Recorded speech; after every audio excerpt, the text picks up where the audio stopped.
How success comes. Seeking success through mental powers. Holding the thought alone not sufficient. How to get the real benefit of thought force. Fall in with the workings of the law. Stand on your own feet. One step at a time. I do as well as I am.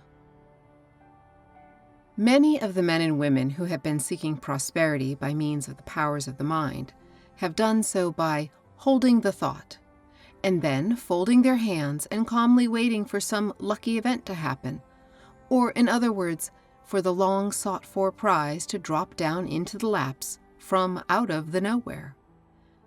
Now, I have heard of a number of cases in which things apparently came about in this way, although I have always felt that a little investigation would have shown some good and natural cause behind it all. But as a rule, the law does not work in this way. It does not leave the old beaten road of cause and effect. It is no Aladdin's lamp which is merely to be rubbed in order that glittering gems and showers of gold be poured out into the lap of the owner as he lies back on his cushions, lazily rubbing the lamp with the tip of his little finger. The law expects from the man who would invoke its mighty aid a little honest work on his part. I think that the majority of those who have met with a greater share of success by means of the wonderful power of thought have met with such success not by having it fall from the skies, but by following out the ideas, impulses, yes, inspiration if you will, that have come to them.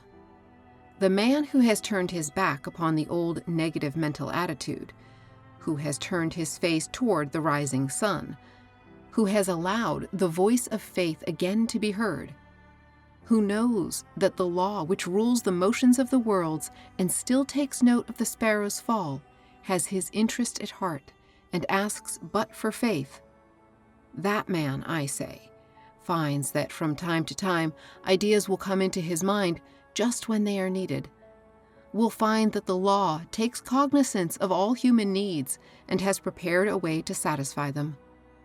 He finds that new ways are pointed out to him, avenues of escape from unbearable conditions, signboards pointing out the right road.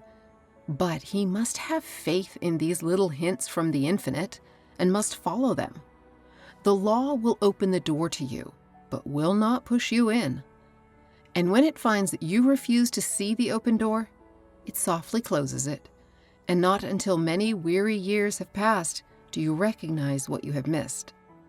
And the law insists upon doing its work in its own good way, not in your way. You may know what you want, but you may not know just the right way to get it, although you think you do. The law will give you many a hint and many a gentle push in the proper direction, but it always leaves you the liberty of choice, the right to refuse. It does not insist upon your love, your faith. That is, it does not make you love and have faith. But until you do love and have faith, you are not conscious of the promptings of the Spirit, or at most dismiss them as beneath your notice.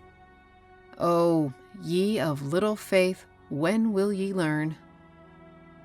The man who understands the workings of the law acts upon the tender impulses imparted to him without resistance. He does not ask to see the end of the journey, but he sees the step just ahead of him very plainly, and he hesitates not about taking it.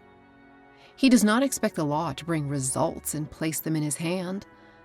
All he asks and desires is that the way be pointed out to him, and he is willing and ready to do the rest himself. The true man or woman does not wish to be fed with a spoon. All they ask is that they may have a fair chance to reach the source of supply, and they can manage to handle the spoon themselves. If any man think that the law is an incubator of parasites, of leeches, of vampires, he is greatly mistaken. The lesson of the law is to teach every man to stand upon his own feet, to lean not upon another, but at the same time to feel that he is guided by the great law of which he himself is a part, which manifests within him as well as without him, and that consequently, While placing his trust in the law, he trusts in himself. Not paradoxical at all when you have the key. Yes, the law expects every man to do well the work that lies to his hand, and to do it well, whether it is irksome or distasteful or otherwise.